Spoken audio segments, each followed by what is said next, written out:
Video number 4. It's kind of weird because I'm trying to learn all this stuff, and I can't believe it's going to take like 2 hours to upload one video. I'm going to be here for a week on this case. Anyways, moving on. I tried to keep everything in order. So I got a folder, just a pocket folder, and I put my summons in there because that's what I got first. When I mailed my answer, I put all that, coming up, so the most recent's on top. And so next was, okay, I filed my answer, and I'm like, please drop this case. Hang on. Okay, so they didn't drop it. I had to go to court, and I was terrified. But I had all my notes, and I was gonna defend myself. Our attorney, let's see, the first one that I went to said $500, and I'm like, my gosh, you're already hanging me out to dry. You're such an idiot. I really don't like him. The second one, the judge, the ex-judge who helped me write my answer, he wanted $700 for it. And of course, the last one, he didn't do that. He doesn't do these cases. Well, when you're on disability, it's like, seriously? I can't afford that. So, what can I afford? Google. Anyways, I went at this without a lawyer because I thought, well, here's the thing. If I lose, they can't come after me because I have no income. I have no property and I have no income. We're on disability and they cannot garnish disability. There's nothing in my name, like our cars and stuff. That's all in my husband's name. We only have one car. And the house belongs to a family, so it's in his dad's name. So I have nothing, absolutely nothing to lose except for, if they won the case and I did get a job in the future, then they could garnish those wages. But, I'm going in here like, I really got nothing to lose. And by the way, for Arkansas, I don't know if it's by anywhere else, but it's like 25% that they could garnish from your wages. Telephone! I'm going to pause this and I'll be back. I have no idea now what I was talking about. Okay. I was talking about garnishments for me. Okay. So I was prepared to go to court. Got all dressed up in my nicest clothes and did my hair and put on makeup, and we went to court. And I go in there. This is the interesting part. So I go in there and there's no representative from PRA, and there's no attorney yet. I'm looking for this attorney who was going to be, well, she's licensed in Arkansas, so she's probably somewhere around Little Rock or something. I knew that they weren't going to send somebody from Virginia down here. So in comes this attorney who looks very familiar, and it is the one who helped me write my answer, and he is there representing PRA. And it's like, now I could have hired you and you could have made this go away, but now you're going to represent them? It's interesting, huh? But he told the judge that we would have to postpone this, or a continuance, because he has already met with me, and so that is a conflict of interest, and he would not be able to represent PRA because of that fact. And so we got continuance. So remember, they filed against me in July of 2016. I filed my answer in August.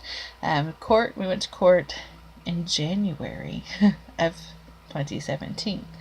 I know. And they did the continuance for March. So while it was like, man, I gotta do this again. And so enough time goes by that you get more educated. But I did often wonder, oh my gosh, would I be able to fight up against him? I mean, he's telling me they gotta prove it, and then he's there to help prove it. I don't know. Okay, so that was next in line. So obviously they got a report back that the lawyer cannot or will not represent them. They need to find somebody else, and that the defendant, which is me, did show up. If I had not have shown up, they would have got a default judgment, which means they won and I lost, and they'd be looking for garnishments.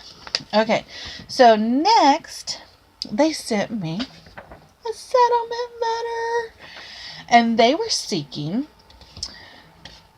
They gave me a discount of $331.34. So they wanted me to pay $1,325.34. Yeah, and they needed to know the answer by October before, I don't know, next court date, I would think. Maybe I got this in the wrong order here, but I was appalled at them. Anyhow. So they did send a settlement letter after that because, hey, I showed up, I answered, so that is a defeat. You know, it was like the ball was in their field. They filed a lawsuit, and I hit the ball back and filed an answer. And then they threw another ball and had somebody come to court, and I hit that ball back again by showing up to court. Okay, so now they're up to throw another ball at me. Because my phone was ringing off the hook, and you get a lot in your education, online. The phone rings all the time, whether it was these douchebags calling me or another douchebag, or it was my husband's medical bills. I mean, the phone constantly rang, and we just didn't answer it anymore. We set our answer machine to pick it up. We screened all our calls, and most of the time we just turned the phone off, and yeah, it was like, no. So I learned about debt validation letters, which is pointless at this time. File these when you get a letter in the mail. So let's say Portfolio sends you a letter that says, hey, we just bought your debt, or your debt was assigned to us from whoever, Best Buy or Capital One. And in that letter at the bottom, it says if you don't respond within 30 days, you agree that this debt belongs to you. Therefore, they're going to sue you then. When you start getting those letters, slap them with the debt validation, and it stops the calls. I kid you not. My phone hasn't rang in forever. I don't know what to do with all this silence. It was pointless at this time, but it did stop some phone calls. So they were still harassing me that I didn't even know about. You can look up on Google, but I will, like I said, I want to make my website. Because I just got done with this case, right? So I will have all my documents up for you to copy, for you to use for your own personal thing. But since the debt validation phone call stopped, yay! Let's see, we're at 8 minutes. Maybe I can come to something else. Let's see, what do I have here? Next up was, I responded to their settlement offer, and I told them, you need to say that you don't own this debt if you're going to contact them. You don't want anything that says that you say this, that you're admitting to it. Don't admit to it. Make them prove it.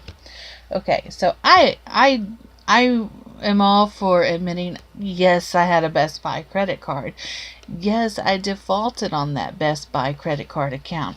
But I don't have any relation with Portfolio, and I don't know if my account from Best Buy is this account that they're trying to sue for.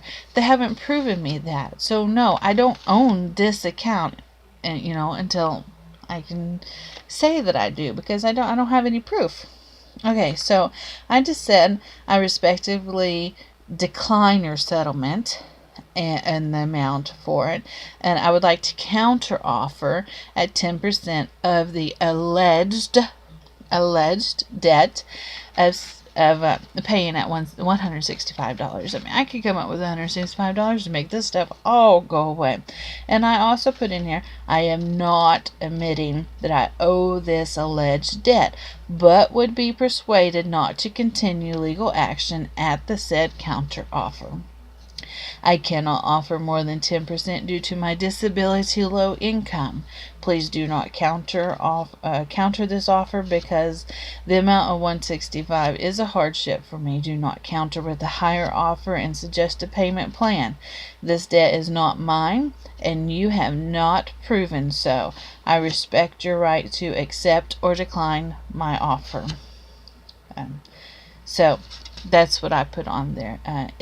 I'm not admitting to it, but I would have paid that to end the stressful of going to court. Oh my gosh, it is so stressful. It really is for me as a commoner. So that's what I put on here, and I sent this in, and I got no response, of course. But and I let them know in this letter that I am on disability and I'm judgment proof. You're not going to collect from me. And they didn't care. They wanted to push it again. They wanted to see if they could still get a default. My time is at 11, so I'm going to pause. I'm going to stop it here and start another video. Okay, see you then.